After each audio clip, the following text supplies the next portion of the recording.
morning. Uh, this was absolutely grace right here, happening right here before our eyes. That music, we have had a couple of last-minute changes, and it just comes together so beautifully by the grace of God. Thank you, Mark, for being here, and our drummer and our bass player. That's definitely God in action right there. So I wanted to start with a story about a gentleman. Woo. His name is Kevin, and his wife Sue. They live in Chicago. And this past winter, they decided to take a trip down to Florida to get some relief from the cold. So he booked a trip down to Florida. His wife was on a business trip, so she was going to meet him there the next day. So he gets to Florida, and he checks in, and then he says, I'm going to send a quick email to my wife. And so he says, I'm going to just let her know I'm here. And so he does that, but in his haste, he misses her address. He misses her address by one character. And so his email ends up being received by an elderly preacher's wife. And she had just lost her husband the day before. So she opens her email, and she goes, she screams, and she falls to the floor. And her family comes in, rushes in, sees her on the floor, and looks at the email. And this is what it says. Dearest wife, just checked in. Everything's prepared for your arrival tomorrow. Signed, your eternally loving husband.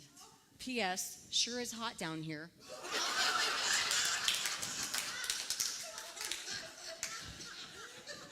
That was called the email from hell. So last week, Alice spoke about the launch of love and how forgiveness could be one of the most profound acts of love and set us free. Today's message is about love's ascent, not love's fragrance, not love's agreement, but about the raising and praising the upward movement of love, literally and metaphorically. So love's ascent is about the power of love and what it does to elevate us, to create more joy in our lives and also in the world. So I think it's a widely accepted idea that all living things seek joy and want to avoid suffering. And last week, Alice shared with us some ideas from what the Buddhists call the four immeasurables. And so I am in a Buddhist Sangha, and at each meeting, the four immeasurables are always recited, and I wanted to share them with you. It goes like this. May all beings have happiness and the causes of happiness. May all beings be free from suffering and the causes of suffering. May all beings never be separate from the supreme joy that is beyond all sorrow. May all beings abide in equanimity, free from attachment and aversion. And these virtuous qualities of their loving kindness and compassion and sympathetic joy and equanimity. And the Buddhists, they practice these things not just for themselves, but for all living things. And as religious scientists, we have a common belief in oneness. And so I think at our highest level of consciousness, we all want the same thing. So when we're coming from that place of pure love, of pure spirit, of the Christ consciousness within us, the four immeasurables are also ours. We want to see people happy. We want to see people joyful.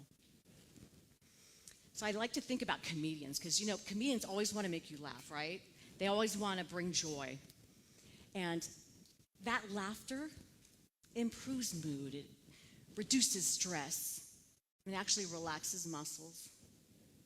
It also has benefits like improving your immunity and improving your heart health because of the joy it brings. So the wise Rick Dale once said,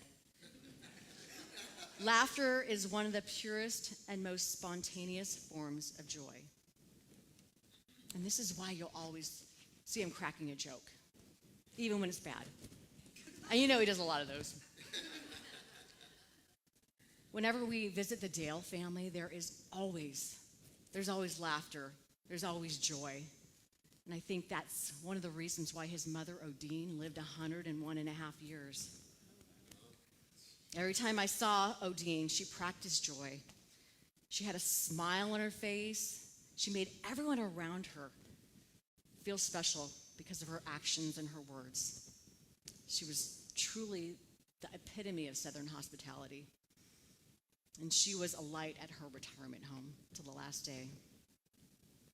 And because she acted with love, she was happy and joyful. Now, I know that you didn't come here today for a math lesson. Yet, I wanted to share with you this equation. I'm going to spin this around here. See if this works. Can you see that? All right. So, where J equals joy, and L equals love, and K is a positive constant, here's today's message. This equation says that for every unit of joy, every unit of love, joy increases by that much. So we have twice as much love, we're going to have twice as much joy. 10 times as much love, 10 times as much joy. And this equation works equally for every one of us, just like any math equation.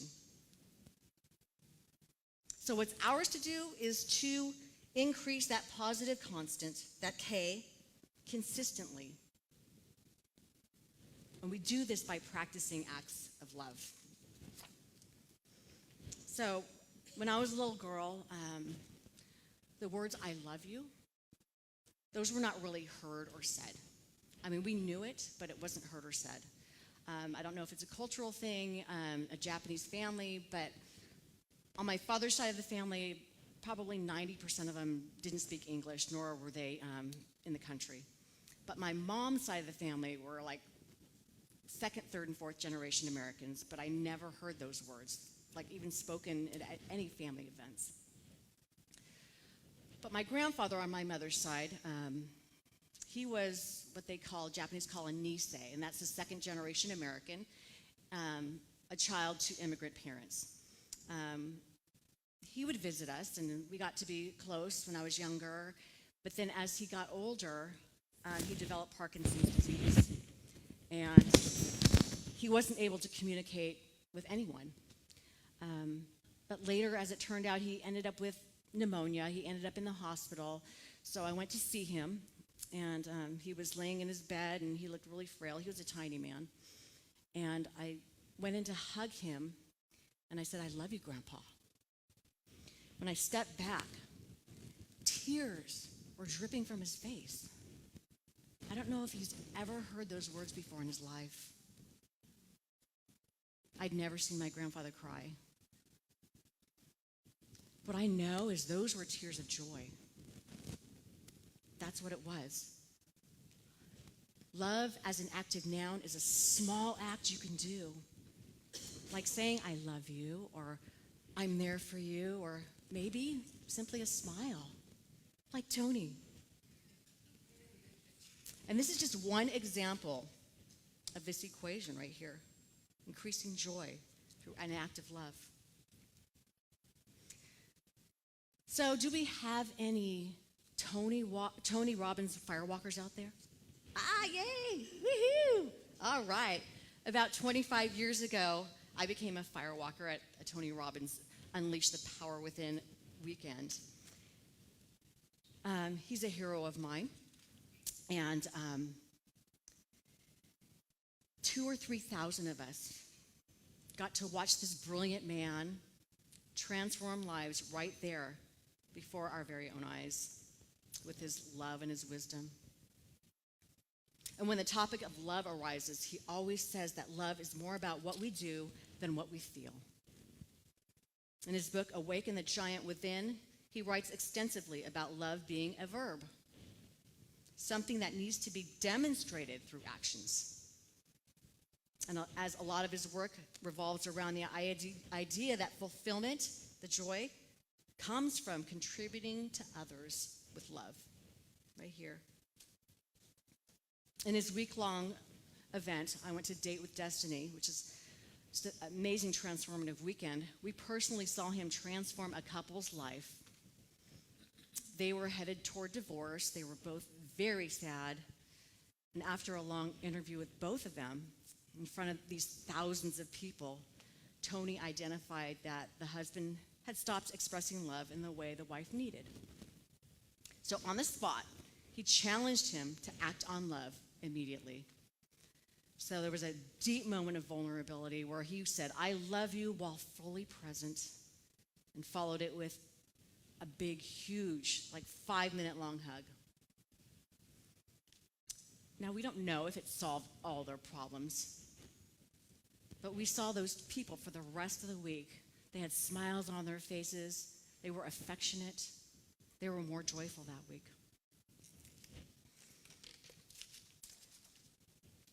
So when I was a little girl, my hero was Mr. Rogers.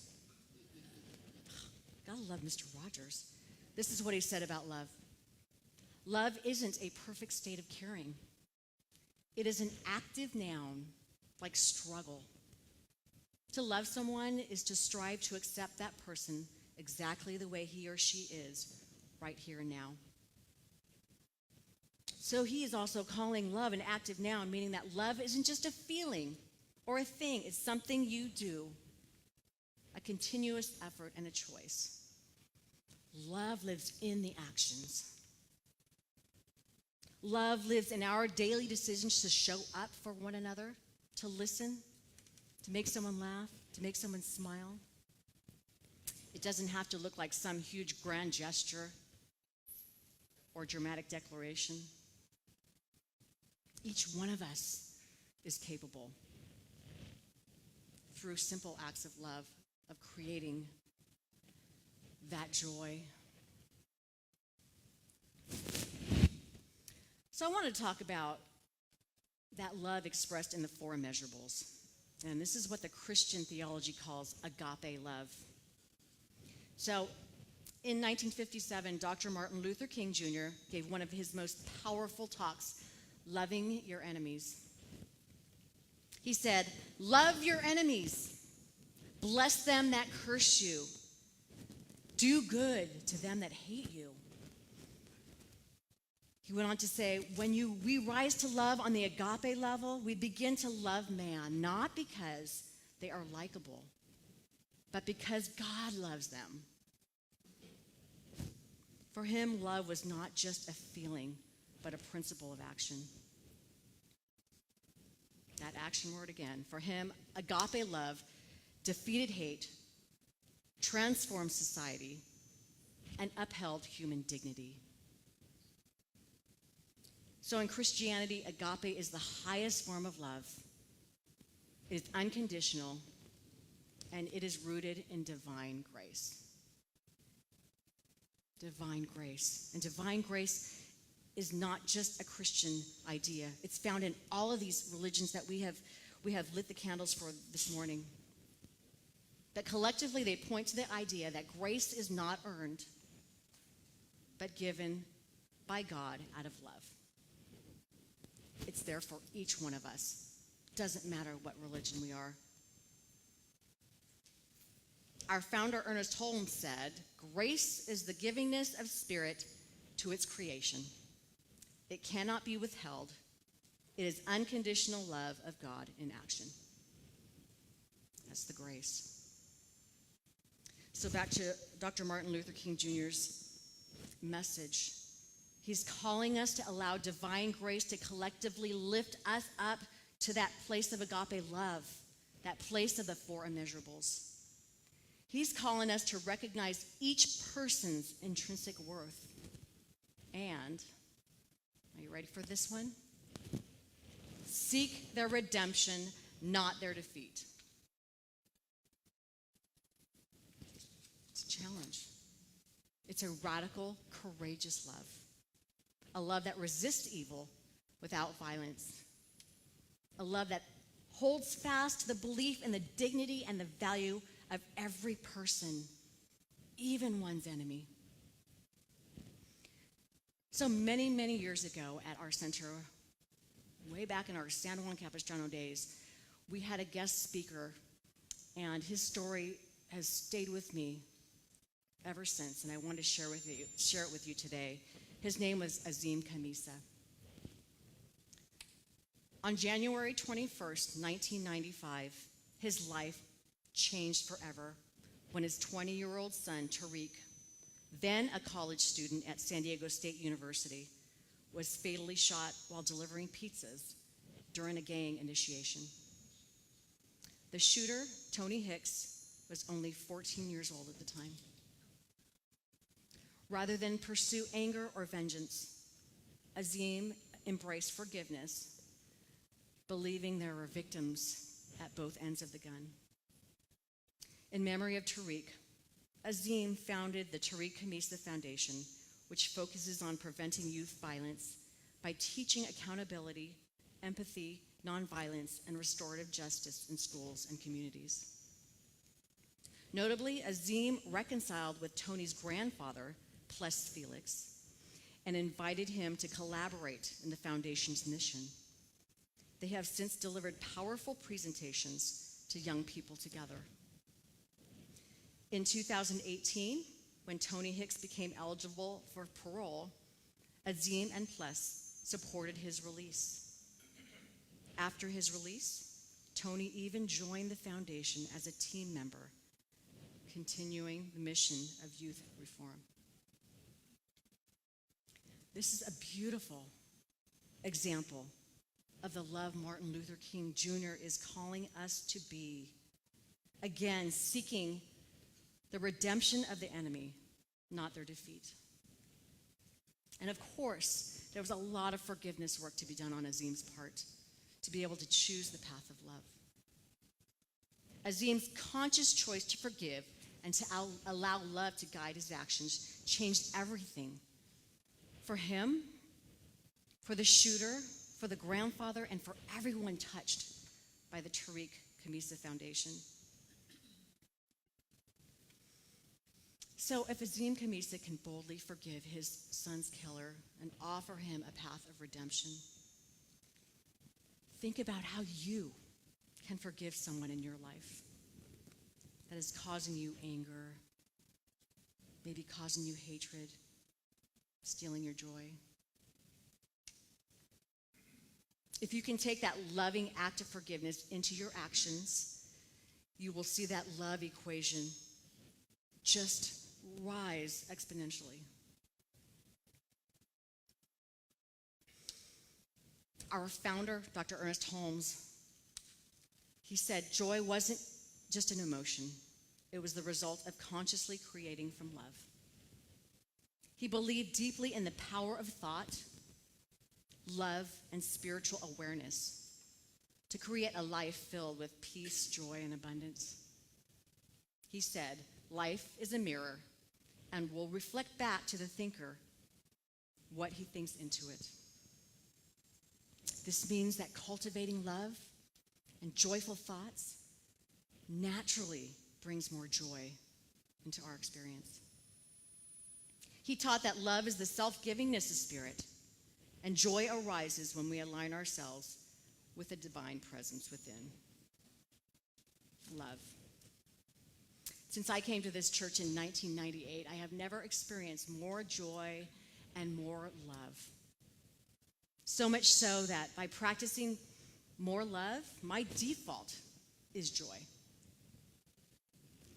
And of course, there are difficult times when I'm not feeling joyful, and that's everybody. That's just natural. But what I now know is that through our teachings is that those are the times when I'm not aligned with love. Those are the times when I'm not aligned with spirit. And it is always, always, always my call to action. It's my call to practice love in whatever way. For myself, for others, for the whole world, for all living beings. Love's ascent is right where we are all the time. We have the power of choice to use it each and every day, actually each and every moment. And with it, to create a world, a more joyful world. This week, I invite you to use this equation and to demonstrate it. Go out in the world and multiply your love quotient, K times L, and create more joy.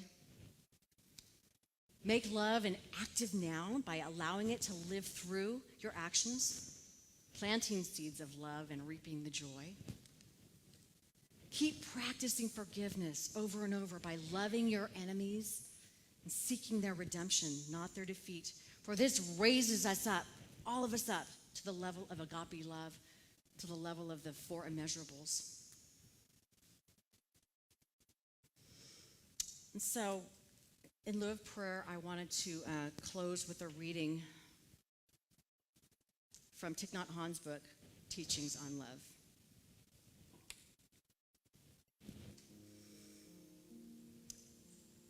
May I know how to nourish the seeds of love in myself every day.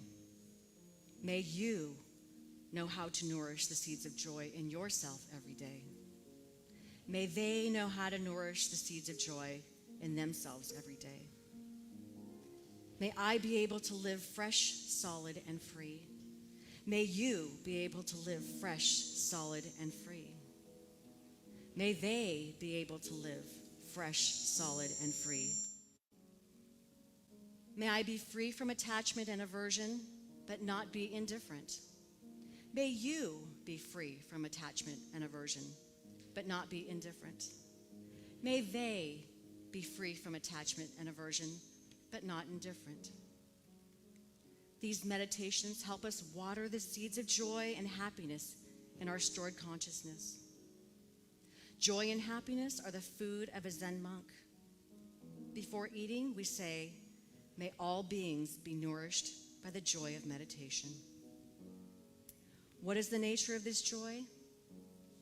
How can we touch true joy in every moment of our lives? How can we live in a way that brings a smile, the eyes of love, and happiness to everyone we encounter? Use your talent to find ways to bring happiness to yourself and others. The happiness that arises from meditation and not from the pursuit of fruitless pleasure-seeking. Meditative joy has the capacity to nourish our mindfulness, understanding, and love. Try to live in a way that encourages deep happiness in yourself and in others. I vow to bring joy to one person in the morning and to help relieve the suffering of one person in the afternoon. Ask yourself, who can I make smile this morning? This is the art of creating happiness. And so it is.